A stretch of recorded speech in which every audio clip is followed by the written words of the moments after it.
All right, good morning. Nice to see you all here at this wonderful conference on reforming foreign policy which are focused on the EU. It's really great to see this turnout and to see students and people from the community and from the political establishment, the international political establishment. And we are complete in terms of our presenters. My name is Susanne Zwingel. I'm a scholar in the Department of Politics and International Relations. I actually work a lot on gender equality issues globally. So you can imagine that this panel is something that I really feel a lot of pleasure and honor to chair. Right? So we talk about feminist foreign policy this morning. And I also want to acknowledge not only the Jean Monnet Center for organizing the entire conference, but also the Consul General of Germany and the Center for Women and Gender Studies for putting particular work into this panel to focus on feminist foreign policy, which perhaps some of you might have never heard of, and maybe some of you are very familiar with. So I think it's wonderful to have three excellent experts here on the panel to tell us a little bit more about background and practice of feminist foreign policy. Before I introduce all of our speakers, let me just make two sort of contextualizing remarks based on my own background in studying gender and global governance over a relatively long period of time. I mean, I think about foreign policy as something that's a very national thing. This conference actually really broadens that focus and also thinks about EU-level, multilateral dimensions of foreign policy. But I think when we talk about feminist foreign policy, it's really very, very important to keep in mind that the origin of that is multilateral. And I mean by that global multilateralism. So this really started with the United Nations. We sort of have this kickstart of what we now call the Women, Peace and Security Agenda in the year 2000 with the Security Council Resolution 1325. It really was the first time that the Security Council considered gender relations and gender hierarchies as a exacerbating dimension of conflict and aggression, and that it was necessary to do something about it and to look much more closely into women's needs and roles in armed conflicts and in sovereign armed conflicts. So I think that's really important to recognize this global context. And secondly, I also wanted to say, this would have never made it on the global agenda without relentless and decades-long work of women's civil society organizations pushing for that. I think that's also really, really important to keep in mind. Now again, foreign policy seems to be a very state-orchestrated thing, right?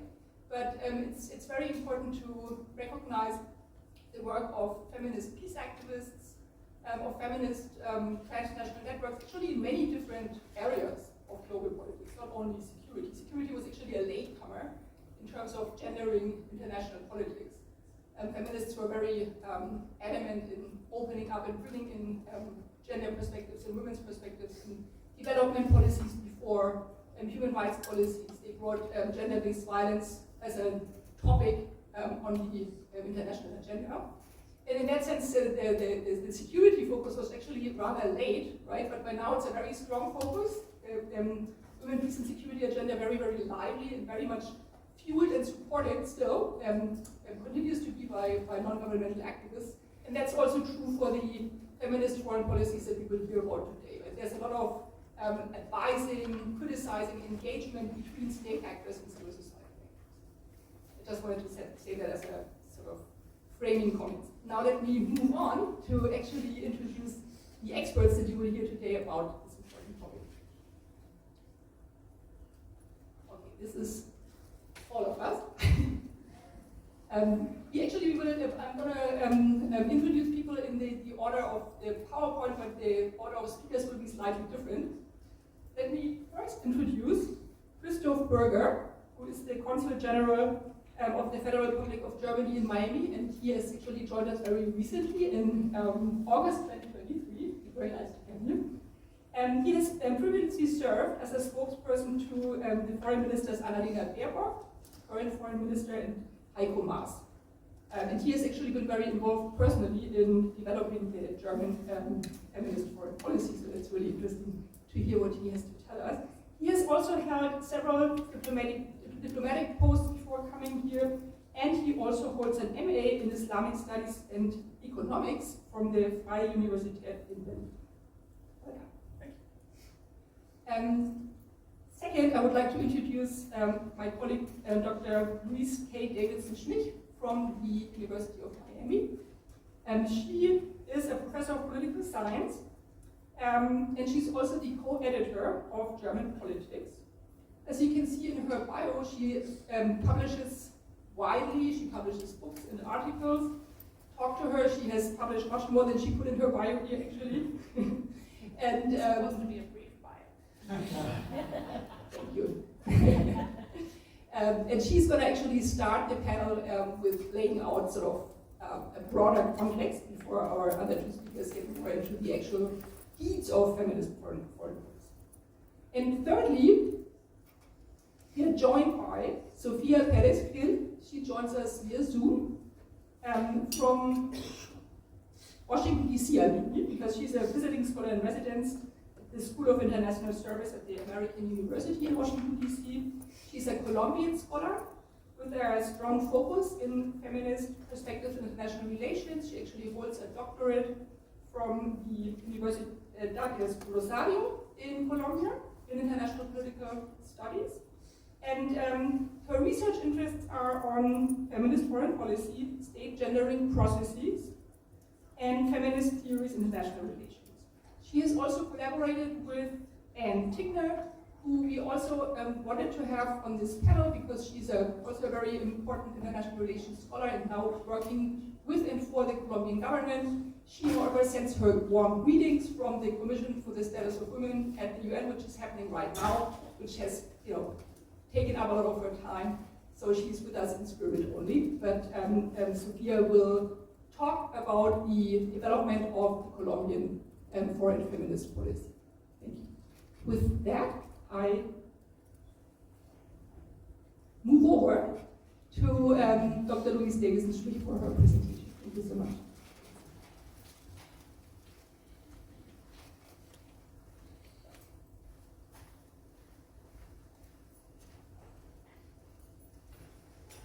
Good morning.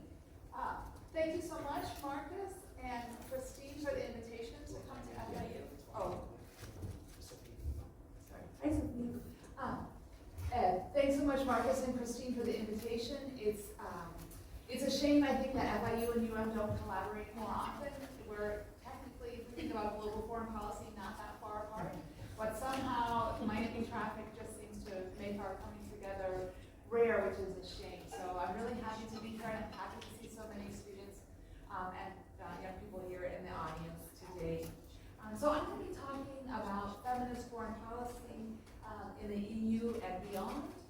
And I'm not sure how much information people bring to this talk, so I'll start off a little bit talking about the history of feminist foreign policy. This is a notion that's been a thing, as we would say, for about a decade. In 2014, Margot Wallström was the Swedish foreign minister, and she introduced feminist foreign policy as part of Sweden's foreign policy. And in the intervening decade, we've seen the idea and the discussion about feminist foreign policy spreading throughout the globe. Germany is a great example, and Colombia, I guess, is an example of countries that have now adopted feminist foreign policies or trying to implement feminist foreign policies. And so this is, I think, really kind of at a cutting edge when we're talking about foreign policy studies. And I think, as Susanne said, this is something that hasn't come out of nowhere. It's come out of decades, or if not centuries, of activism, women's activism around the globe. The EU does not have an official feminist foreign policy, to my knowledge, but the EU, as an actor, does have a strong gender dimension to its foreign policy. So I have up here on my slide as an example. This is from the European Commission, an announcement talking about how the EU is going to work together with the UN to promote a plan to spend 600 million euros over the course of 6 years to stop violence against women and girls. And so this is kind of an example of something that might be a part of a feminist foreign policy if the EU officially had one. What exactly constitutes a feminist foreign policy? A kind of a catchy and concise definition, I think, has not yet been agreed upon internationally. But the one that I want to call your attention to today comes from the Heinrich Böll Foundation. This is a document that they wrote for the European Union, and they talk about feminist foreign policy as such. Diversity in political decision-making processes contributes to more successful and sustainable policies and guarantees greater responsiveness to the people's needs. However, women and marginalized groups still have limited access to the decision-making process, especially in the field of foreign and security policy. Feminist foreign policy offers a new approach by putting human security at its core and aiming at dismantling oppressive and discriminatory power structures, addressing the experiences and the needs, and here I'm going to have to look at my form here, what does it say, of all parts of society, especially the most vulnerable and marginalized groups. And so, in the words of comparative politics, a feminist foreign policy cares about two big things. One thing is, who makes foreign policy decisions, who's included in the decision-making processes, whose views, whose ideas, whose needs are included when we have a meeting. If we think about Hamilton, right, who's in the room where it happens, who has a seat at the table. And the second thing that feminist foreign policy focuses on are whose interests and needs are represented in foreign policy decisions. And this is what comparative politics scholars would call the idea of substantive representation. And basically, these two things are very, very closely correlated, right? Who's involved in making a decision is going to have a big influence over the decision that gets made, and it's very likely that the decision is going to represent their needs and concerns. So feminists have pointed out that if we look historically, who's been in the room where it's happened, who's made those decisions, who's structured our foreign policies, they have consistently been men across time and across space. And so feminist foreign policy calls on us to try to rethink who's in that room. Is it just men, or are there women included in that room? And if we think about both the men and the women who are there, are they only from dominant groups in society? Or are they from groups that represent perhaps marginalized or minority types of perspectives in the society? And if we can bring all of society to the table, then it's likely that we're going to have decisions that represent the interests of everybody and not just certain actors who might benefit from it. So this is the concept behind feminist foreign policy. Now this is a conference, I guess, that's asking us to listen, to counterpoint, right? Or to think about some critiques of these ideas. So I'll say up front, there have been a number of critiques of feminist foreign policy. I'm going to bring up two here. One of them I'm not going to address in great detail. I hope the other panelists will, and the other one I will. So one thing that people have criticized feminist foreign policy for is kind of portraying it as kind of a luxury or an add-on or something that's, it's okay for a country like Sweden that's rich, that's developed, that's in a peaceful situation with its neighbors, that really has everything kind of all straightened out to be concerned about women, right, or to be concerned about feminism or minority voices. That's kind of a luxury that a rich country has, but poor countries that need to worry about economic development, that need to worry about national security, who need to worry about the serious and real stuff of politics, that's kind of some fluff that they don't really need. I strongly reject that viewpoint. There's an extensive body of literature that shows us really clearly, without I think much room to deny it, that if women are well off, right, countries prosper economically, and countries prosper in terms of peace and security. And where women and girls are doing well, countries are doing very well. And so I think everybody would benefit if we had all of humanity at the table and not just half. I hope that Consul Burger and our other speaker will make that case to you more forcefully in their particular context. The second thing that I want to talk about, and I think is kind of connects nicely to our first panel today, is the idea that, well, this concept of feminist foreign policy, this effort to bring about gender equality, that's a Western perspective. It certainly, without a doubt, comes from Sweden and has been adopted by countries like Germany.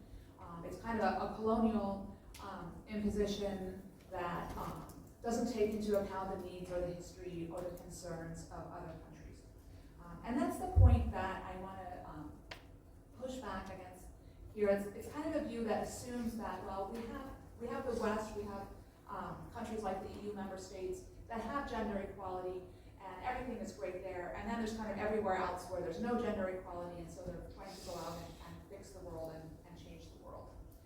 And I don't think that's an appropriate starting point for the discussion, because if we look at the world not through an IR lens that focuses on countries, or that focuses on regions, or on the core and the periphery, or the rich or the poor, or the democracies or the non-democracies, or the nuclear states or the non-nuclear states, or whatever divisions we're used to using in international relations. And we think that we look at the world through a gender lens, we see a really different perspective. Just like the slide that you had this morning that looked at, well, if we look at religion, how do Europeans stack up? If we look at race or ethnicity, how do Europeans compare? Well, if we look at how countries compare in terms of gender, we can see that there's actually a lot more similarities among countries that we would consider to be developed or poor countries, and countries that would be considered peripheral countries or less developed countries. And so what I want to do now is just to take a look at some statistics about who's in the room where it happens when we're making foreign policy or making important in quotation marks, political, economic, or military security type of decisions. And so my start off here is just a visual reminder to what we probably already know, is that the world is basically made up of half men and half women. I will say right now, take a step back and say my graph does not include non-binary people, which already tells us something about the power of people who identify as non-binary, right? They're not in the statistics. The UN or the national governments aren't collecting this data, so I can't show you how non-binary people stack up there. But as a visual reminder, we can think about the world's being about 50-50. So if we had gender parity around the world, or if we had gender parity or gender equality in the European countries, all of the graphs I'm going to show you would look like this. But I'm going to give you a little spoiler alert. They don't. So first what I want to do is show some statistics about the world as a whole, and then show you how the EU itself compares to the rest of the world. And so my first picture here is one that looks at the executive branch. If we think about foreign policy, it's often very much under the purview of the executive branch. We have heads of government making foreign policies, approving foreign policy decisions. And we see heads of state having an important diplomatic or ceremonial function relating with other countries. So I have my picture here of Theresa May, former British Prime Minister, and Queen Elizabeth, former British head of state. And they're basically the anomaly, right? If we look at our charts, we can see that only about 10% of heads of government or heads of state worldwide are women. So if we think about who's really at the very top of the foreign policy establishment here, it's in 9 out of 10 cases a man. If we go a little bit below the level of head of government and we look at cabinets, we can see around the world of 181 cabinets, only 13 of them feature gender equality, or even the flip side, gender inequality with women more common than men. On average, cabinets around the world contain 22% women. And if we look below that to the level of cabinet portfolio, if we think about the United States, right, what secretary position we're looking at, or if we're looking at a European system, what ministerial position we're looking at, we'll see that women are very rarely represented among defense ministers, for example. So only 12% of defense ministers worldwide at the moment are women. If we look at trade, so again, this international economic dimension, it's barely above that, 14%. Women are at the moment in 25% of the foreign affairs position. So Annalena Baerbock in Germany, who I'm sure Consul Burger will speak about, is in a minority in her position. If we look at environment, which is obviously an important international issue, human rights or development, we see increasing numbers of women. But the only ministries in which we see more women than men around the world are ministries of women and ministries that deal with children. If we look at the legislative branch, we see a similar picture. Only about a quarter of legislators worldwide are women. And if we look at diplomatic positions, currently only 21% of ambassadors worldwide are women. So again, in the diplomatic services in the highest positions, so they're underrepresented. If we look at the UN Security Council, which is clearly really important for global foreign relations, only 22% of permanent representatives for the UN Security Council were women in the period of 2015 to 2023. If we look at the Security Council's committees, only 18% of those committees are chaired by women. And if we look at the experts who are coming in to provide advice for people at the United Nations about what to do about all sorts of pressing world problems, only about a third of those people were women. So if we're looking at the highest levels worldwide, who's in the room? It's mostly men. Now the European Union might be an exception here, right? If anyone was going to be progressive on gender issues, we'd expect it to be the EU. It's one of the EU's stated goals, right, to promote gender equality. It's one of their core values. But if we look at EU member states, they do look a little more inclusive in terms of gender than the rest of the world average does, but they don't look like my first graph of parity. So if we look at the EU member states in 2023, last year, about 20% of them had a female head of government, and a little bit more than 20% had a female head of state. So that's double the world average, but that's still far from parity. If we look at EU member state cabinets, we can see that on average they contain about a third women, which is higher than our international average. And I'm going to tell you by how much in a second here.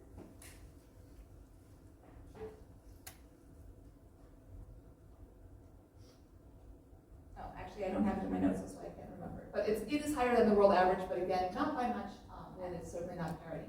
That masks a considerable variance. So if we look at Hungary, for example, only 13% of cabinet ministers in Hungary are women. Sweden does get us a lot closer to gender parity. If we look at EU member states' national legislatures, they're about a third women. So again, that is somewhat higher than the global average, but is not parity. And the European Parliament is at 38%, which again is not parity. If we look at committees of the Council of the European Union, who's getting sent to committee decisions at the European level to make a lot of the nitty-gritty of European foreign policy, we can see here on our map, or on the chart here, we don't have parity in any area. And if we look to the far left, which is the CFSP, which is the Common Foreign and Security Policy of the EU, we can see that only about a quarter of the delegates to committees there are women. And an interesting fact about the EU is that the longer a country has been an EU member state, so the longer it's been a prosperous democracy, the fewer women it actually sends to Council of the European Union committees. So we see more gender equality in the delegates of new EU member states. If we look at other areas that are very relevant to foreign policy, such as the military, right, we can see that women are a distinct minority in the military everywhere.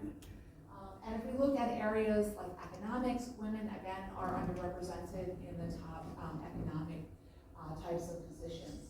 So if we look across publicly traded companies in the EU, we actually do see almost 30 or a little over 30% of corporate board members are women. That's a very recent development that came about because of a targeted policy that was put in place.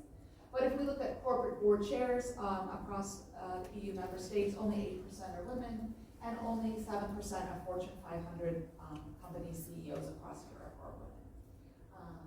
And so to conclude, right, if we think about who's making important foreign policy decisions, if who's controlling the military, who's controlling the economy, it's very gender imbalanced, whether you're in Brussels or Bangladesh. Right? And I pick these pictures because I like them a lot. We hear a lot about Ursula von der Leyen and women leaders, where the EU has a prominent women leader. In countries like Bangladesh, they also have a woman leader, a prime minister, which we have not had in the United States. But if you take the lens a little bit further back and you look at who these people are surrounded with when they're in the room and when they're making decisions, we can see in both contexts here women look very isolated. And so that means that if we think about the decisions that get made, they very often exclude the needs of women or exclude the needs of other marginalized or disempowered groups. And I don't have time to go into the very large amount of literature that documents this, but if you're a student or a scholar and you're interested, I'd be happy to talk about it over the break. I'll leave you with one study that was conducted by Christofer Burger and Amanda Clayton, and it looks at what happens around the world when countries adopt gender quotas for their legislative branch. So basically, when the number of women in their legislature goes up, what happens to their policy making? And they look at all countries around the world that have adopted quotas in the period of time since the 1980s. And one of the things that they find is that when women's percentages in national parliaments go up, those countries spend less money on defense and on weapons, and they spend more money on human security issues like healthcare and taking care of the most vulnerable in society. So we could only imagine if we saw that kind of change to foreign policy, what that foreign policy would look like. Right now, however, go back here. We're not at that position in society. And I'll leave you here with my final slide. This is a report from the European Union about its common foreign and security policy budget. One thing that the EU does do to its credit is it looks at how it spends its money and how the programs that it's spending its money on impact men and women. And they categorize policies or expenditures in 3 categories. Category number 2 says this is a policy that's designed to promote gender equality. If we give a score number 1 to an expenditure, it means that it might actually improve gender equality, but that's not really what the whole point of the expenditure is. And then 0 is a policy that really doesn't do anything to change gendered imbalances. And if we look at the common foreign and security spending of the EU across the last 2 years, we can see the vast majority of that money is going to things that don't really have an impact on gender equality at all, and only the very small score at the bottom are interventions that are designed to target gender equality. So if we think about a feminist foreign policy, I think in real life, we're very far from it. But there are countries that I think are giving a serious look at how we could develop a feminist foreign policy that does include more of the world's population in making decisions and having developments that will serve everybody and not just some. And I think this is a great segue to our next speaker, because Germany, I think, is at least endeavoring to do this, which is a big change if we think about the history of the world. So I'm very excited to find out what's going on. I'll turn the stage over.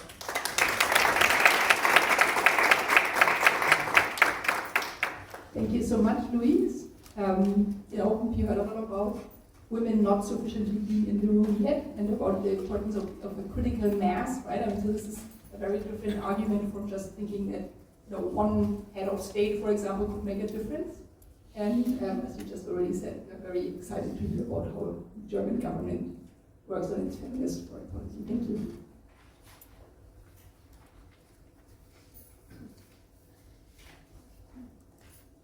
Thank you very much. Very excited to be here. I have to say I'm a little intimidated because I am the only non-academic on this panel and in the course of the conference so far. So bear with me if my presentation is a little lacks depth from an academic point of view. I will try my best. Feminist foreign policy, first of all, in the German discussion, is a huge buzzword. Simply using the term feminist in the title of an official government policy is something that created lively debate in Germany when the current governing coalition published its manifesto, its coalition agreement in 2021, and in that document it committed to pursuing a feminist foreign policy. So some of the criticisms were already mentioned. Opponents basically labeled it a waste of time and resources. Their idea was that a foreign minister pursuing a feminist foreign policy would be not spend her time and energy addressing the topics that are most critical to our country's security and well-being, instead of responding to the Russian invasion in Ukraine. Some opposition politicians contended instead of keeping NATO together, we would waste our time by trying to convince foreign governments of the use of gender pronouns or lecture them on how to implement women's rights in their own countries. On the other hand, there were demands and criticism that the approach we are taking, we're not going far enough. This basically coming from a tradition of thought about feminist foreign policy that, let's say, expected this to be a revolution to our foreign policy approach that would change everything, that would lead us to take very, very different decisions in all fields of foreign policy. For instance, there was a strong expectation that adopting feminist foreign policy would lead Germany to become a member of the Treaty on the Prevention of Nuclear Weapons, because in certain strands of feminist foreign policy thinking, there's a very strong association between feminist foreign policy and pacifism. So when we published our guidelines on feminist foreign policy in 2022, our foreign ministry, the introduction to that document actually spends quite some paragraphs on explaining what this feminist foreign policy is not. And when Foreign Minister Baerbock first stepped in front of the cameras to present this document, she said, "We are not here today to proclaim a revolution, but to do something very straightforward, to ensure that our policies reach everyone in society." She coined the term Realfeminismus. So those of you who know some IR German, Realpolitik might be a term that you recognize. So she coined the term Realfeminismus, as opposed to a more utopian version of feminism that sees, to characterize it, that sees patriarchy as the root cause of all evil in the world, and basically would argue that the destruction of patriarchy is the key to solving any and all issues that we deal with in the world. So feminist foreign policy is not a magic wand, and it certainly does not eliminate it doesn't make difficult trade-offs that we face in foreign policy go away. What it is instead is a shift of focus. In traditional diplomacy, we try to talk to the most powerful people in a country because we assume that they are the ones whose opinions matter. Feminist foreign policy asks us, demands us, to seek the perspectives of those marginalized in society. And that is not something we only do out of an ethical conviction that we want to be fair and just, but it's a critical tool in helping us understand fault lines and power dynamics within a society. When I try to explain what feminist foreign policy means in our approach, I like to compare it to a pair of 3D goggles, which add a dimension of depth perception to our analysis. To give one example from the work that we're doing here in the United States, which is very different from many things that we do in other parts of the world where we're deeply involved in humanitarian aid and development cooperation. These are not tools that we have in the United States, but when we were, for the last few years, many states in the United States adopted very strict bans on abortion.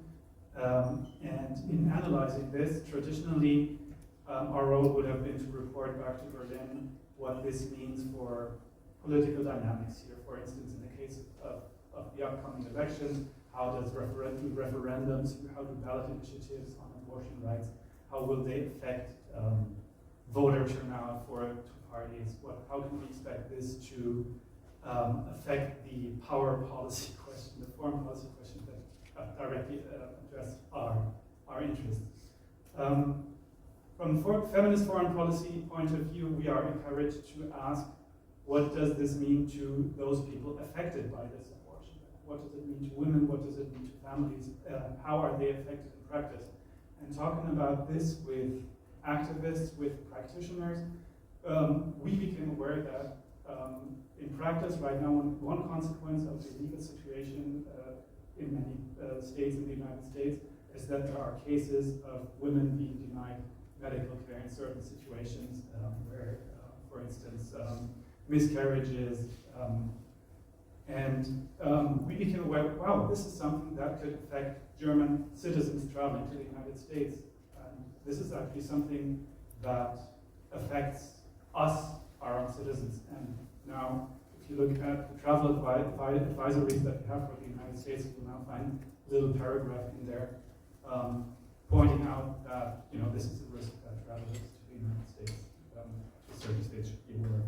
So here, feminist foreign policy, adopting that, putting on that set of 3D goggles, made us more aware of the challenge to our own interests. The goals that our feminist foreign policy guidelines state for this policy in the document are formulated along a classical formulation of feminist foreign policy, the 3 R's: rights, resources, and representation.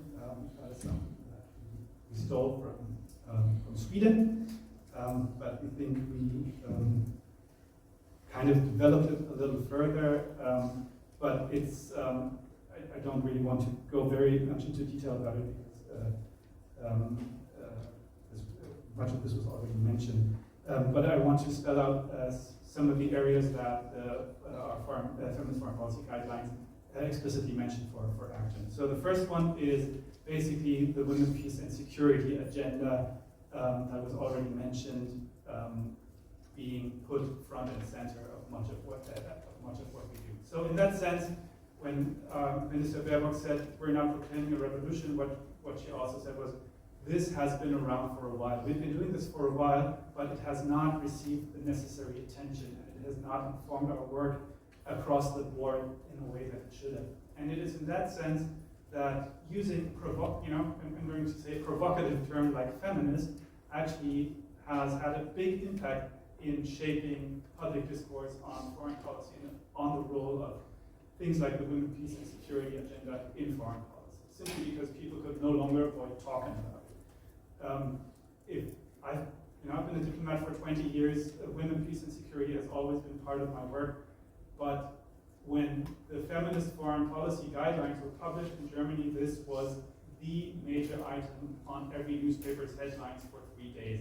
That is, in getting any newspaper to even publish a short note on anything that we had been doing under 1325 was basically an impossible task for me. So, in that sense, using a term to try and shape public discourse, I think, is a big part of this push.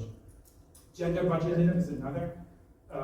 We've already heard about how targeting spending to gender issues is a very important tool of focusing our attention. So when we decide, when we look at our budget and we have to decide between 2 projects that we could finance, if one of them lets us check the box that says this is gender sensitive or even this is gender transformative, then that will increase the chances that we can get that project funded.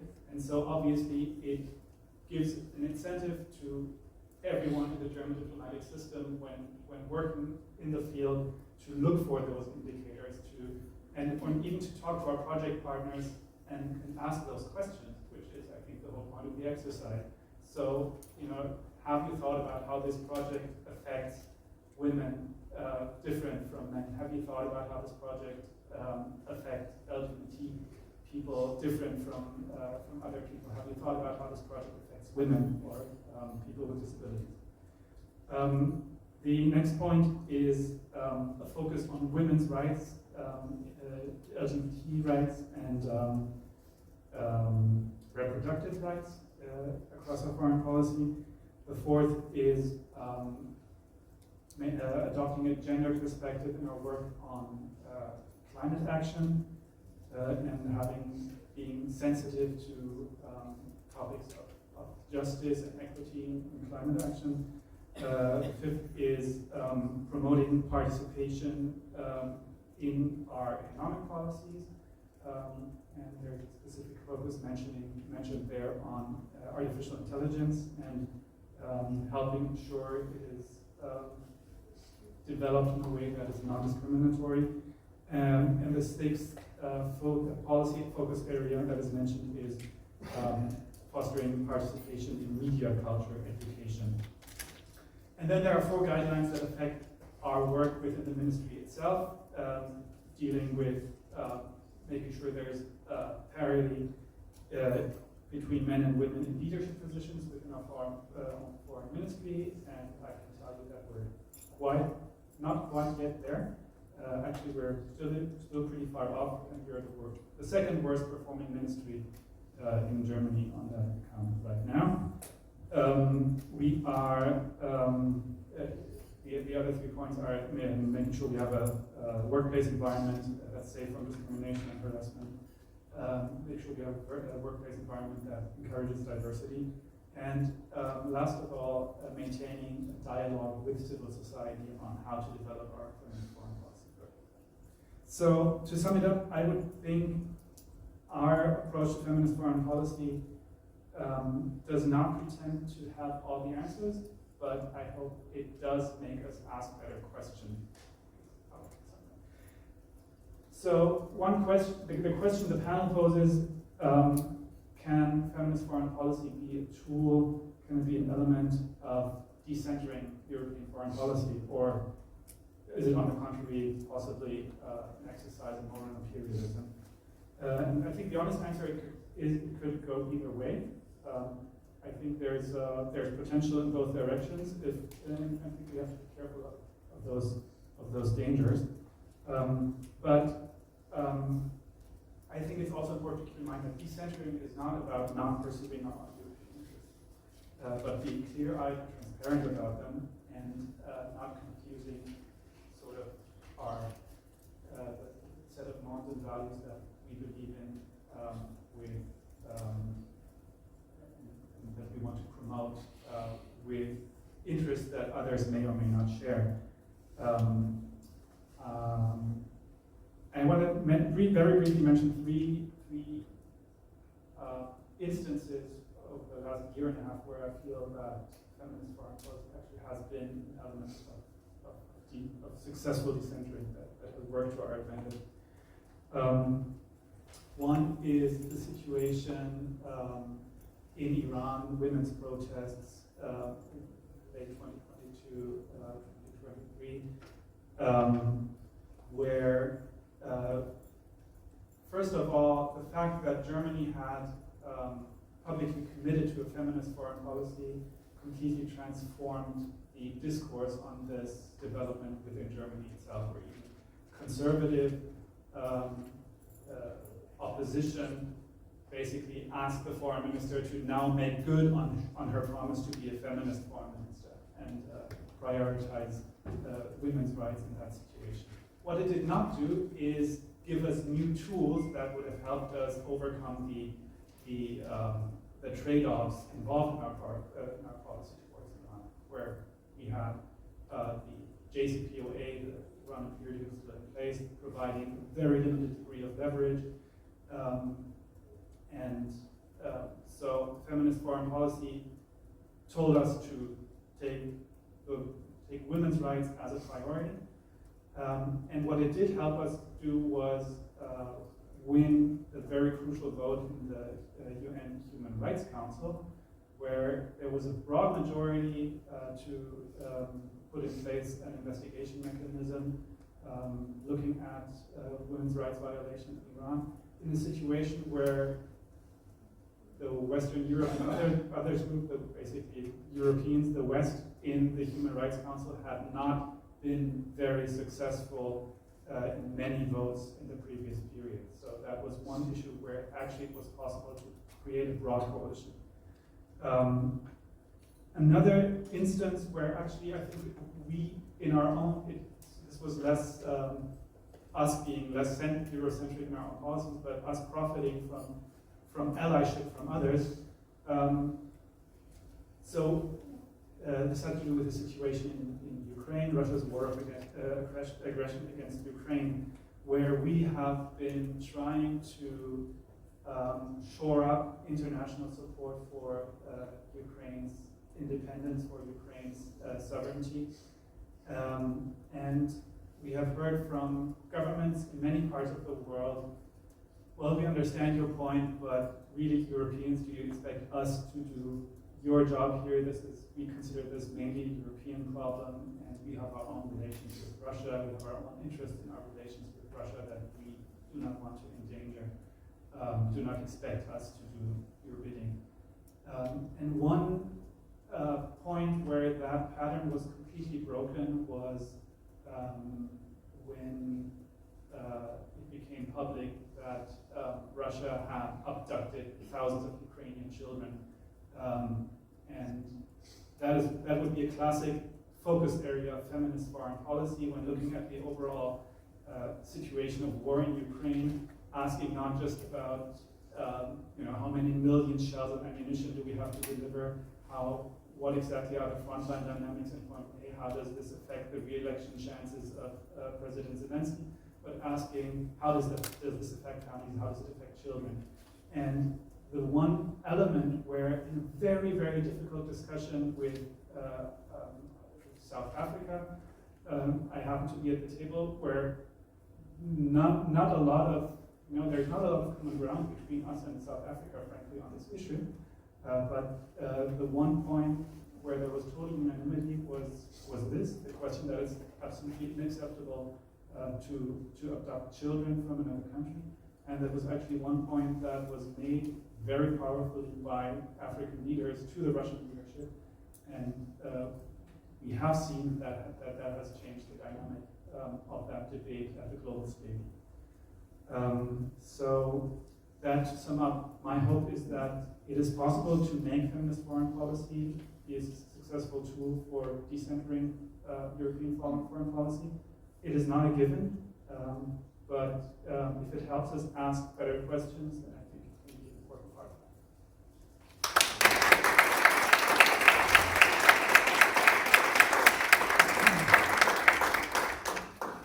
Thank you so much, Consul Burger, for those great reflections, including self-critical reflections combined with concrete practices. I think that was very helpful to spell out what does this mean when we talk feminist foreign policy. Our third speaker is now going to join us via Zoom. Oh, she's behind me already. Great. It's Sophia. Please take it away. The floor is yours. Thank you. Thank you. I'm very excited to be here. I want to thank you for the opportunity to be here and talk to you all about what Colombia has been doing regarding foreign policy. So first, I want to tell you what's been happening, and then I will try to answer the question on whether Colombian feminist foreign policy can help us to decenter this paternalistic dynamics in European foreign policy. So Colombia is working in its first feminist foreign policy. The document that contains the guidelines and actions for this foreign policy will be actually launched this Friday, which is exciting for all of us who are working in this process. I am a scholar, but I'm also working in the process of designing this feminist foreign policy, so I am familiar with both the criticism that's been going around feminist foreign policy and how we're implementing that in policy. So from the outset, it was conceived that Colombia's feminist foreign policy would have 3 guiding principles. It would be participatory, intersectional, and pacifist. So the first pillar of this foreign policy was that it would be participatory, and it would include the participation of different groups of women and LGBT people from all around the country.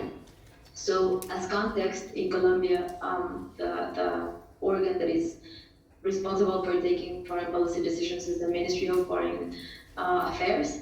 It is located in Bogota, which is the capital, and everyone who works for the ministry has to be located and living in Bogota. So this leaves a lot of people outside of the scope of decision making. For feminist foreign policy, the ministry decided to have different forums in different parts of the country, with different types of women and LGBT people. And this was leading them to the second principle, which is that Colombia's feminist foreign policy would be intersectional, meaning that it understands how different social categories intersect and create different dynamics on the lived experiences of women and LGBT people. So we have racial categories, ethnic categories. We also have survivors of the armed conflict. We have rural, farmer, and fisher communities, women with disabilities, girls and teenagers, and all the intersections between these categories create differences and nuances in how women and LGBT people experience foreign policy decisions. So what the ministry decided when designing the foreign policy was to let these different types of women and LGBT people speak and say what they would expect from this foreign policy, what they would benefit from, and include these voices of decisions into the design of the feminist foreign policy. And I will get back to this when trying to answer whether this type of foreign policy is useful to decenter these paternalistic views in European foreign policy, which have been criticized already by feminist scholars from the Global South in how some European feminist foreign policies paint or give an image of what women in the Global South and women in third world countries look like and act like. So with these first two principles, that will be participatory and intersectional, the ministry started to decide what this foreign policy would look like, and they also decided that because of the disproportionate effects of war and conflict in the lives of women and girls, a feminist foreign policy for Colombia would have to be pacifist. It would have to seek total peace, which is one of the pillars of Colombia's current government, and this means that it would have to include women into decision-making processes and peacemaking processes in the country, and that it will also have to go beside war-making discourse in Colombia's foreign policy, which had been a tradition in Colombian foreign policy, making relations with other actors through war, conflict, and the war against drugs. So with these three principles, it being participatory, it being intersectional, and it being pacifist, they started, I'm sorry for the noise, I'm in Bogota, so I have the street noises from Bogota. With these three principles and these forums that they were having with different types of women, they started designing a set of actions that would guide Colombian first feminist foreign policy. And they decided on 4 main topics that would be guiding these actions. Actually, Colombia is one of the first countries in Latin America to have an action plan that accompanies the feminist foreign policy. Mexico and Chile also have feminist foreign policies, but they have guidelines in action. They don't have an action plan yet. Chile is working on it, but they don't have it yet. And Colombia is one of the first ones that's planning to publish a set of concrete actions that will be taken regarding this inclination in policy. So the first topic that will be included in Colombia's feminist foreign policy is social justice, and it seeks to address the various forms of oppression and inequality that are being faced by women and LGBT people, both nationally and internationally, and this means that this foreign policy is also anti-racist. It includes all types of oppression that women and LGBT people can face, not only gender oppression and oppression based on sexual orientation, but also oppression based on race, class, religion, place of origin, and the experiences lived during the armed conflict. Peacemaking women and women who were involved in the peacemaking process, who were ex-combatants, victims, or maybe were in the negotiation process, have different sets of experiences that need to be addressed, and that will also shape how the foreign policy in Colombia is going to look like. The second topic that is important for Colombia's feminist foreign policy is environmental justice. And this was because we were starting to see the importance of women and girls in climate action and the disproportionate effects of ecocide and climate change in the livelihoods of women and girls. The first topic, as I already mentioned, is total peace, which is one of the pillars of Colombia's current political priorities. And total peace means trying to make peace with all of the different armed actors in the country. We had a peace agreement in the past with FARC, which was the main left-leaning armed actor in the country, but we still have other armed actors to which build peace and make peacemaking processes, and women need to be included in these peacemaking processes. And lastly, the last topic for Colombia's feminist foreign policy is education, science, and culture, and specifically promoting the participation of women in scientific diplomacy and in STEM areas mostly.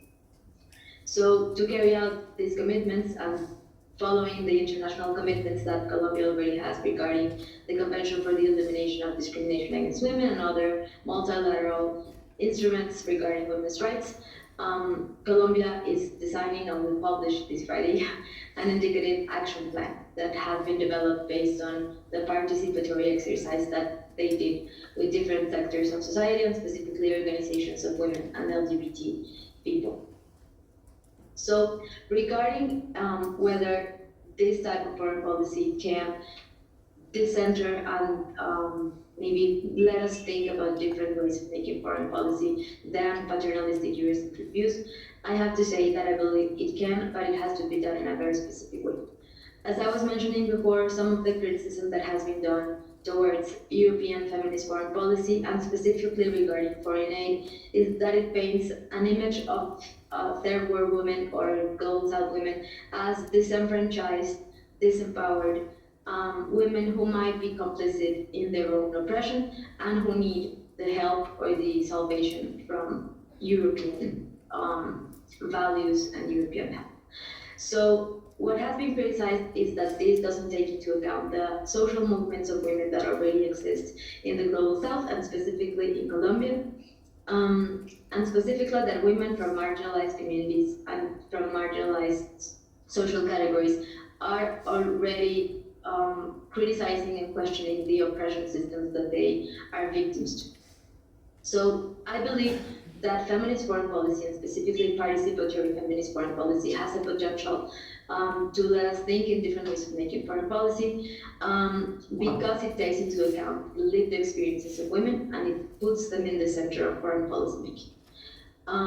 There's a feminist thinker that I like a lot, who is María Milagros Rivera. She's a Spanish feminist, and she talks about a difference between power and authority.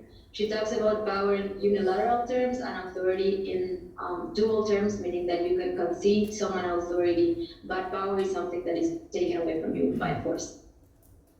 So when we take women's experiences and we put them in the center, we gracefully give women authority. We trust them with the decision-making processes, and we trust that their lived experiences are enough information to tell us about how a situation should be managed and solved.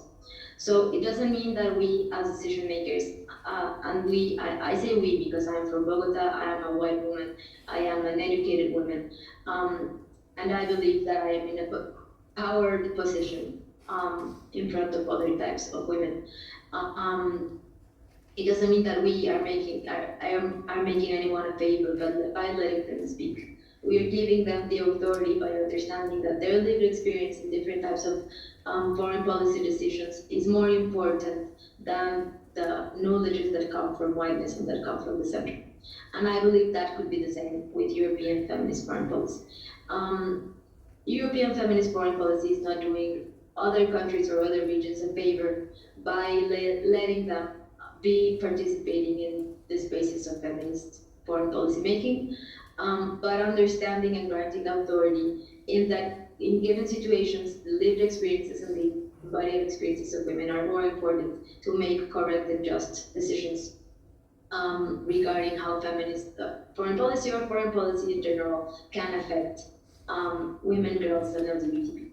So I believe if we want to decenter these paternalistic views that women from the global south or women from marginalized communities need somehow European intervention to be empowered or to be free or to fight against oppression systems, it would be better to understand that women are already working and fighting against the systems of oppressions, and that granting them the authority to speak about these issues in their own terms is a better way of conducing foreign policy than to believe that European policy making is the only or the best way of making foreign policy. And by this, we can begin to question traditional power structures, and specifically traditional power structures that are occurring between actors in Europe and actors in the global south. And feminist foreign policy is allowing countries to be put as equals in the search for women's rights and the promotion of women's rights.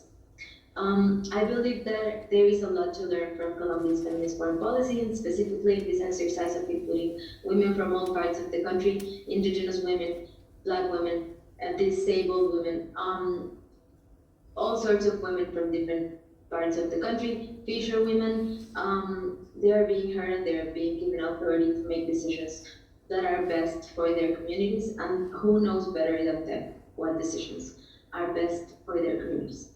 So by prioritizing justice and gender equality, and also including other important aspects of human well-being and human welfare, like social justice and climate justice, I believe Colombia could be an example of how to decenter these paternalistic views and still work towards the rights of women and the promotion of women's rights. I also believe that there are a lot of things that could be done better regarding Colombia's feminist foreign policy. We still have a lot of problems regarding whiteness and colonialism, how the process is being carried. This is the first time we're attempting to have a feminist foreign policy, but I believe we are all on the right track. And there is something we also need to address, and it is the growth of anti-feminist movements in Europe and also in Latin America that are putting feminist foreign policy at risk. One example of this is Argentina, which was constructing a feminist foreign policy before the election, and then the situation, as you know, changed because of the results of the election, and all the feminist foreign policy advances were put to a stop, and they are not longer being considered.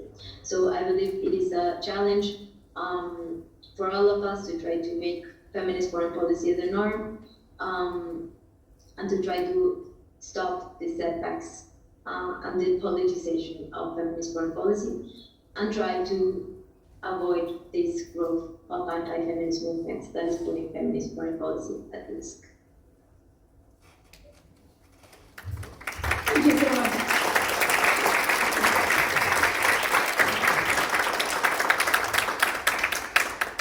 Thank you so much, Sophia. Great perspective from Colombia directly, not from Washington, D.C. as I thought. Wonderful to have you here with us. And thanks to all three speakers for being so time sensitive. I think that's great. We heard a lot about bringing groups to the table who were previously excluded from decision making, right? We also heard a lot about process orientation, asking better questions, which I think is a very interesting way of thinking about this project of feminist foreign policy as something that's long-term, and we have to look at a lot of complexities there. I think now it's time to open up the discussion and hear other voices in the room. And again, dubbing Hamilton, right? We want to hear all the voices in the room, and it's actually wonderful that we have so many students. So please, anybody who would like to engage now with our speakers, if you might want to just raise your hand and use the mic. How do we do it? Do we stand up for the mic? Okay, please go ahead. If you also want to introduce yourself, just your name. Hello, my name is Anthony Moore Palomino. I am a student for Professor Marcus Steele, And I have a question regarding the LGBTQ policies and the power that comes to enforcing that. So right now, Anthony, can you speak a little bit more in the mic, please? is this better? Yes. Okay, so right now the European Union is working to decentralize and regionally integrate many countries, many of which are extremely conservative. So in the pursuit of your LGBTQ liberal policies, how would you possibly enforce those in more conservative countries where homophobia, transphobia, and male supremacy is still deeply integrated into their culture? So I'm basically asking, how are you going to liberalize those countries? I think the short answer is we're not going to liberalize anyone else. And I think that's also a lesson that we have had to learn. I became a diplomat. I joined the Foreign Service in 2004, and my first posting abroad was in Nicaragua from 2008 to 2011. And at the time, I think European influence was at its peak. We were providing about 10% of the country's budget. And still, one of my first formative experiences was that even with that huge lever, we were not able to substantially exert influence when it came to crucial, in that case, women's rights or LGBT rights issues that were being debated within Nicaraguan politics. At the time, there was a lively discussion about abortion access in cases where it was needed to save a woman's life. And we basically, as European Union, tried to make that a precondition for continuing with our budget support. And, basically, the threat of withholding 10% of the country's budget was not enough to change power dynamics within that society. So I think we have to be, that even if we thought that we had all the answers, even if we were convinced that our moral standards are the correct ones, and sort of is our mission to bring the light to other societies, I think we have become very realistic about our ability to actually do that. What I do think we can do is in countries where, for instance, LGBT rights are being violated, is trying to be an ally, and that can take very different forms in different places. In countries where there's a debate, where there's an active struggle about, for instance, LGBT presence in public, it can be an element for EU embassies to participate in a pride march, where that is something that, where a society is on the edge over whether that is something that they want to allow in public or not.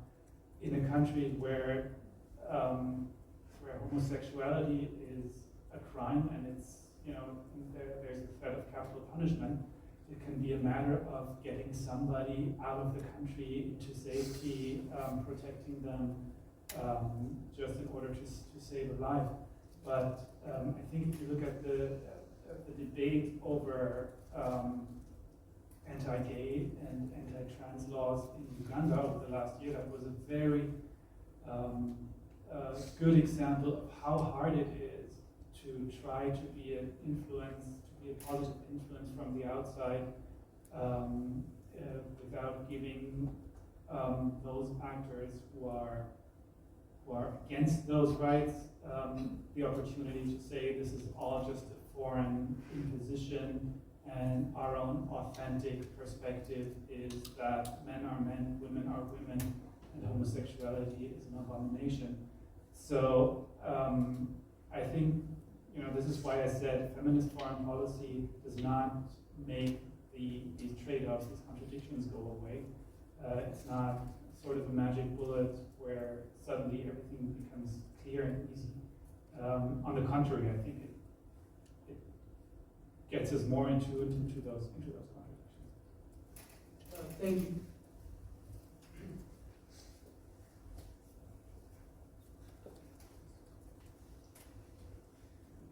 My name is Volker Anding, former German Consul General here in Miami. My question goes in a similar direction, but a little more accentuated. How do we deal with this question in countries where the Staatsräson, the raison d'être of the country, is a different treatment of women, like in most Muslim countries? Because if we insist on a more or less equal treatment of women and men, we put to question their basic fundamental principles of being a country, being a Muslim country. How do we deal with this question? Addressed to me?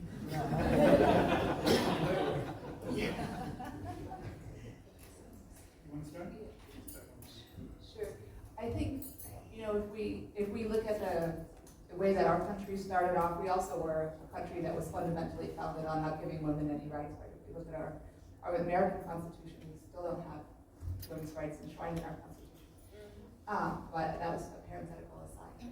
I would say, and I think this goes back to what we were just hearing about, this idea of being able to empower or to listen to the concerns of the people who are the most affected. So I think if we look at the protests in Iran, not everyone in Iran agrees with the political system of Iran. Right? There are lots and lots of schoolgirls in Iran who don't like the system that they have. And so I think that's where this idea of at least listening to or publicizing or trying to strengthen or trying to empower the people within that society who have a different view is a way to move forward. And I think this kind of brings back to your question earlier about how is the EU going to make Eastern Europe more LGBT friendly? Well, I don't think the EU can do that itself, but the EU offers some tools to local activists. So this has been called in the political science literature the boomerang effect, right? Where local people who have local concerns can tie their concerns to broader, in the case of the EU, to the EU, or in the case of Iran, maybe to broader international norms that helps strengthen their position back home. So just to give an example from Germany, in Germany initially when same-sex couples wanted to marry, they tried to promote legislation within the German parliament to allow same-sex marriage, and that went nowhere. And one of the reasons the parliament gave was, well, there's no reason why same-sex couples need to get married. They don't want to. They don't have any problems if they're not married. It's not really an issue. And so one thing that LGBT activists from Germany did was they went to the European Union level and they had the EU Parliament do a big study about ways in which same-sex couples were disadvantaged because they couldn't marry. They couldn't get passports for their significant other, or they couldn't, they didn't have the same pension rights. There were all sorts of different rights that they were excluded from. And when the EU wrote that report, the European Parliament also called on member states to try to consider promoting legal arrangements for same-sex couples. And so back in Germany, then activists could go back to the Parliament and say, well, look, here's a report from the EU that shows that there actually are problems if we can't get married. And the EU has actually called on member states to promote the rights of same-sex couples. And so that gave them a lot of ammunition in their fight in their home country. And so I think part of the answer to the question is we can try to strengthen the actors within countries that share similar values. That's a possible way forward. And that's also a way to make sure that the agenda stays on their areas of concern, right? Because it would be the local people taking the lead and not non-native actors. The Consul also wanted to answer, right? Consul, did you want to answer? Yeah, just maybe, so I agree with absolutely everything that's been said. I would sort of question the idea that any country that has a Muslim identity has as its raison d'etre the inequality between men and women. I don't think that's actually right. There's a whole range of different attitudes to gender relations in the 80 or so countries that have some sort of Muslim identity. And yes, it's true, there are some very extreme cases.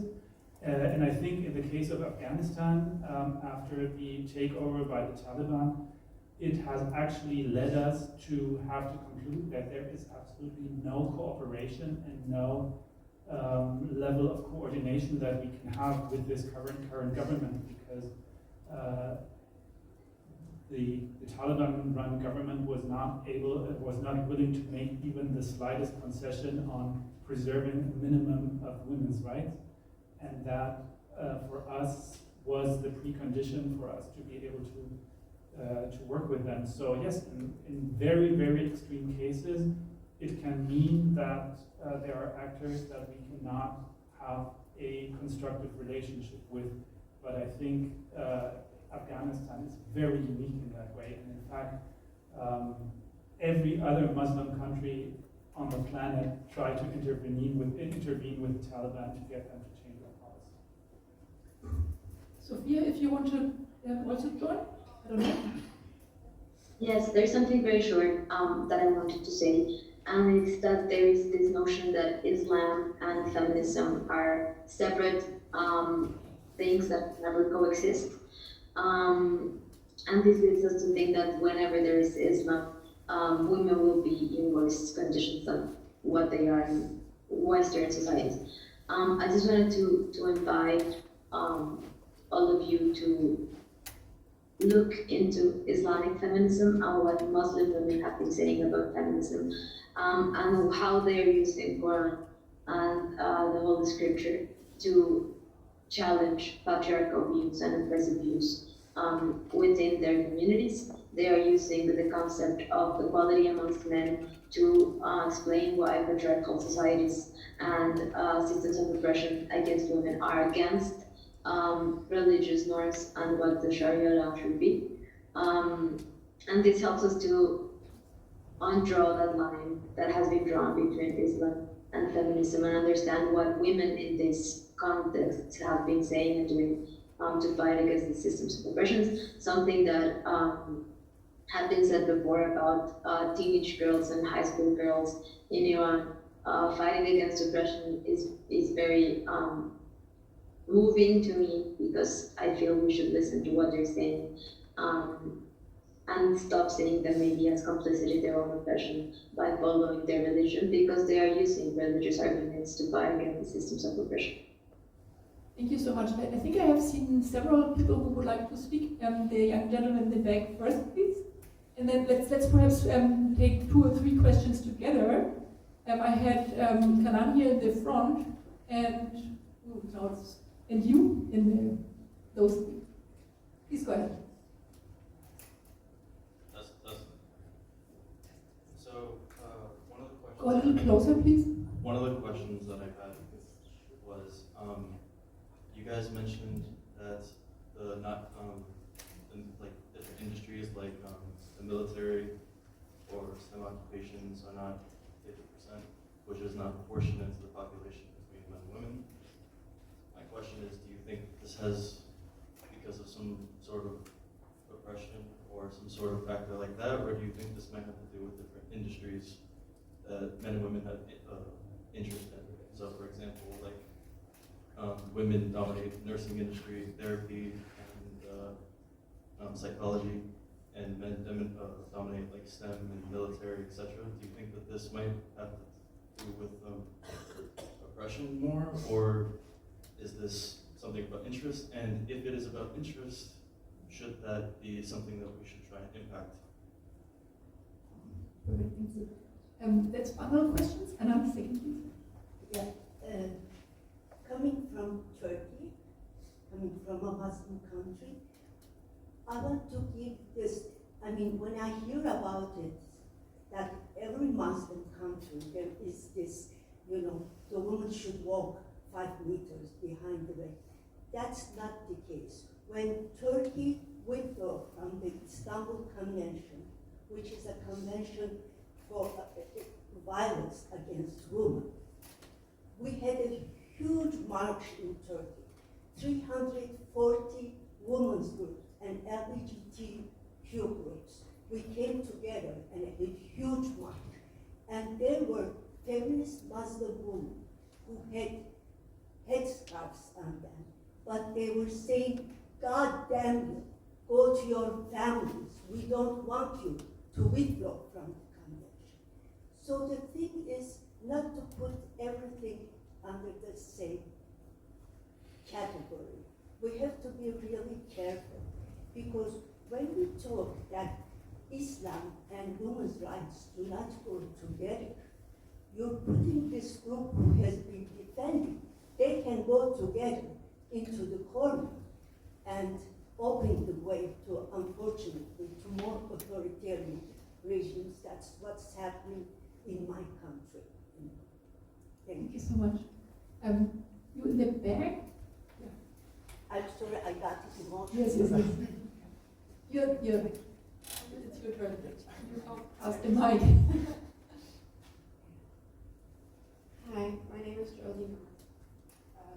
I wanted to ask, in the case of women being active in the legislative and executive branch, especially in democratic systems, do you believe the process of reform and uplifting women's voices would have to begin in political institutions such as political parties, or on the social levels through systems of education? Thank you. Okay, I give the opportunity to answer to anybody who would like to any of those questions or remarks. I can start if it's okay, Sabine.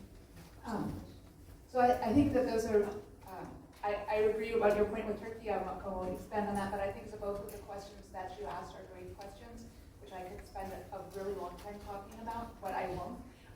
But if you have more, I'd be happy to talk afterwards. But I think it's an interesting question, right? Why are so many men in the military, and why are so few women in the military? And maybe men are just more interested in the military, and maybe women aren't. And maybe that's true, but we can also see a long history of some structural factors that might have created the situation that we have now. So for example, I have two kids, a boy and a girl. My girl did not have to register for the draft, my boy did. Right? If we look at the Ukraine, women are allowed to leave the Ukraine. They don't have to be on a battlefield and risk death every single day. Men are not allowed to leave. So if we have structures like that, it's difficult to really ascertain what people actually want to do. And you know, we see kind of what they have to do. If we think about the military as an institution or nursing as a profession, those are both institutions or professions that have developed over centuries, in the case of both of them, right, which were, when societies were set up in a certain way, right, so women weren't allowed in the military, so the military, you know, kind of developed around the male life experience. So maybe it's not surprising now that women don't particularly feel comfortable in the military. So a great example, when I was in graduate school, I had two women with me who were with the U.S. Army, and they were going back to school to get a degree, in part because they wanted to improve their career path. They both went on to become professors at West Point, but in part because they wanted to have kids, and the Army at that time did not have maternity uniforms. So they couldn't figure out a way to be pregnant within the Army because it just wasn't set up to deal with that, right? And so maybe, you know, a lot of women didn't want to join the Army because they didn't see a way they could have the life they wanted within those structures. So I think it's difficult to know whether it's really interest, or if interest is conditioned by certain structures that we inherited from the past. And I know Germany's done a lot to kind of rethink how the military could be set up to make it more inclusive. And the question about how to get more women in politics, whether that should be encouraging more women to do it, I think was the question, or whether it would be like reforming the structures. And I would say, yeah, I think that we need both, and I'm happy to talk. I can't see the person who asked the question. There you go. I'd be happy to talk specifics offline. Consul Burger, or Sophia, if you want to comment. Yes, I wanted to answer both questions, the one about the military and about political institutions and power structures. In feminist theory of international relations, some authors have found that there is some symbiosis between war and masculinity. We aren't sure if masculinity works for war or if war works for masculinity, meaning that masculinity is a way of identity that used to shape how soldiers should look and act like, and war works as a justification for why these types of men are needed in society. So we're talking about men who are not emotional, who are violent, who work on disagreements through the use of force, And this symbiosis, I believe, is on the root of why there are more men than women in military spaces.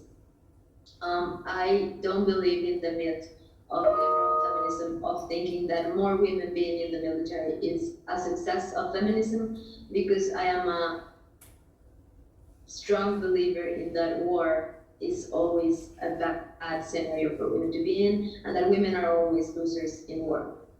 So I believe that this difference between men and women's participation in military decision-making is actually because of this close relation between traditional masculinity and hegemonic masculinity and war. And regarding if political participation of women in political institutions is better or worse for the emancipation and liberation of women, I would like to recommend this book by Maria Milagros Rivera, or just reading her overall. She talks about institutions and their role in feminism and in women's liberation, and she says that women do not depend on political institutions for their liberation. Women do more by talking to each other and finding what's important and what's fair to each other. As someone in the public was saying, for example, in Turkey, the movement between women is not in political institutions, it is on the daily life of women and on the streets. And women, we have a saying in Latin American feminism, and is that women like waters grow when they get together. So I believe this growth of women when they get together is more important than political participation, but the participation of women in political institutions works to make political institutions fairer and closer to what their purpose is, and it is to help organize society in the most fair way. So I believe the participation of women in political institutions is important for political institutions and to make them closer to their original purpose, to organize society in the most fair way. But it is not the most important thing that women can do towards their liberation and emancipation from systems of oppression. The most important thing that we as women can do to find that liberation is to get together, to talk to each other, to be honest to each other about our lived experiences, and to grow as a movement of women fighting against these oppressions together, regardless of not if institutions allow us a seat at the table or not. Okay, super. I got the permission to go 5 minutes over, and I saw there were a few more questions. You in the back, please, and you, and then let's try two, and let's give our panelists a chance to answer. Thank you. Hi, my name is Anfisa, and my question is, according to International Labour Organization, women do 4 times more unpaid care work than men in Asia and the Pacific. So how can feminist foreign policy be used to address the economic impact of unpaid care work and promote the recognition of women's contribution to economy as a general?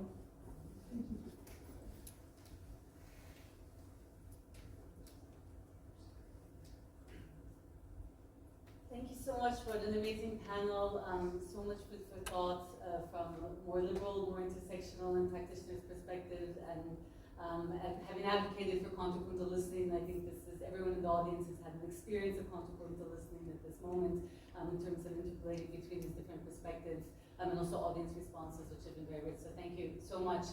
My question regards this effervescent moment for feminist foreign policy and its multiple incarnations, and we're seeing in the Global South and Global North cases, but you also pointed to the ephemerality of these policies. So you have in the case of Argentina being immediately rolled back, you have in the case of Sweden it being rolled back. Right now it's an open question whether Holland, which parallel to Colombia is in the process of launching a feminist foreign policy, will be able to maintain it with its new right-wing government coalition partner. So I wanted to ask, in the context of generating, you've been in these sort of very important foundational moments of generating these policies and conceptualizing them, if you're also baking in strategies for responding to backlash, to responding to anti-gender mobilization, which is also having an effervescent moment in all of the different contexts that we're talking about. So knowing that there might be an interruption, there might be an interval of several governments before you can get back into the saddle potentially, how are you building in mechanisms to embed the feminist part of the foreign policy, even if a right-wing government comes to power. Thank you. The panel participants, in whatever order they prefer, you want to comment? I will. Oh, sorry. Go ahead. Go ahead. Okay. I wanted to comment on the second question about how to make a feminist foreign policy permanent. In Colombia specifically, we have a very progressive constitution. It was written in 1991, so it's fairly new. We're trying to align feminist foreign policy to constitutional values, to blind it against backlash and to blind it against setbacks.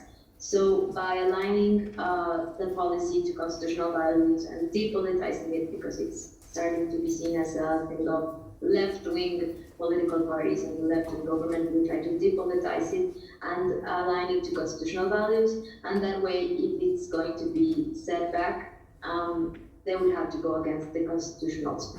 So this is a legal protection for feminist foreign policy. And I also believe that counting with the support of organizations of women and the social movement of feminism in the country is very important for decision-making processes in the future. And we expect not to have very right-leaning parties in power in the next election, so that feminist foreign policy can continue to grow and be implemented as Colombian foreign policy in practice. Thank you very much. I think it is very hard, it's not hard to reverse, say, a line from a coalition agreement, say a new government removing the word feminist, or saying we're rescinding this strategy paper, but it is very hard for voices that have gotten used to being heard, that have developed a practice of making themselves heard, to be silenced again. And I think that's the main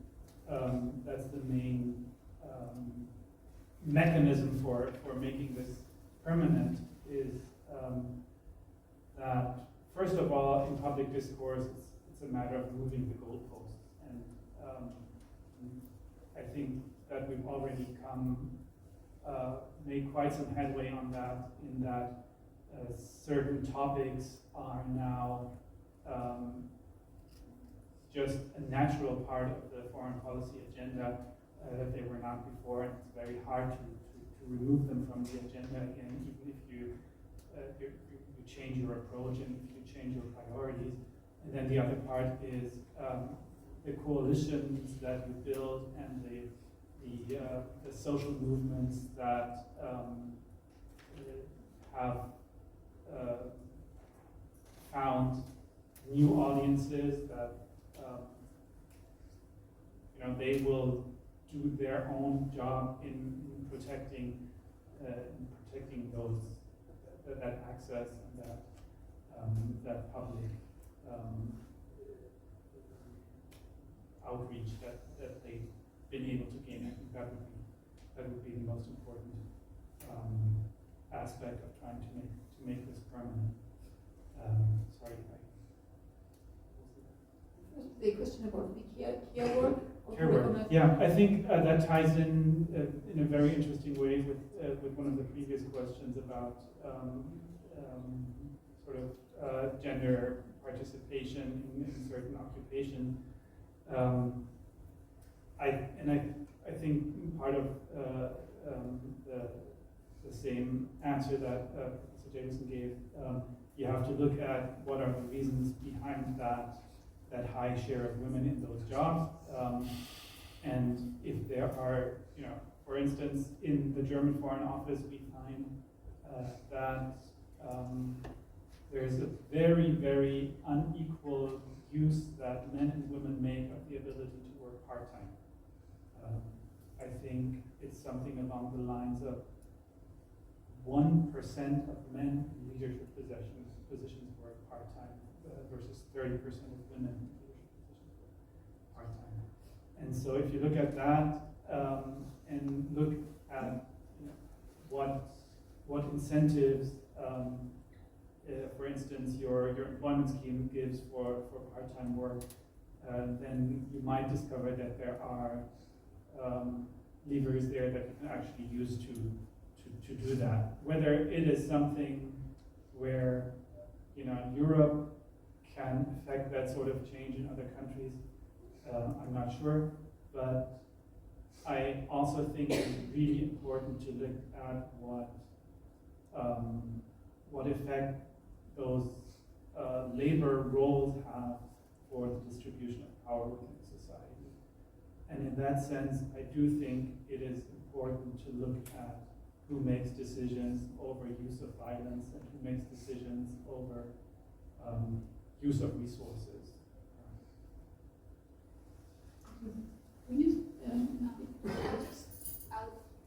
I'll just say briefly, I think also your question was about unpaid care work. And I think that's an issue everywhere, again, not just in Asia. And we can also see if we look globally, where the more unpaid care work women do, the more of a depressing effect it has on GDP and economic growth, because basically women aren't included in positions that count in the sense of what we traditionally count.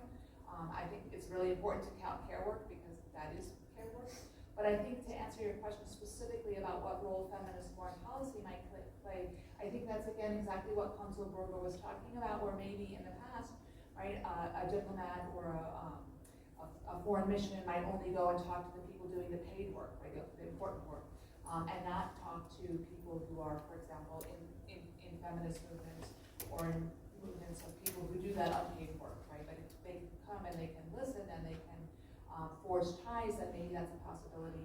As Sophia said before, about having women share about their lived experiences or people talking about lived experiences, maybe there's things that activists in both sides can do, or policy expertise that can be shared to address the concerns of people who are doing a lot of work and not getting recognition for it in a kind of a public-facing manner. So again, depending on who we talk to and depending on who we listen to, we identify different problems and identify different possibilities of solutions by working together to address them.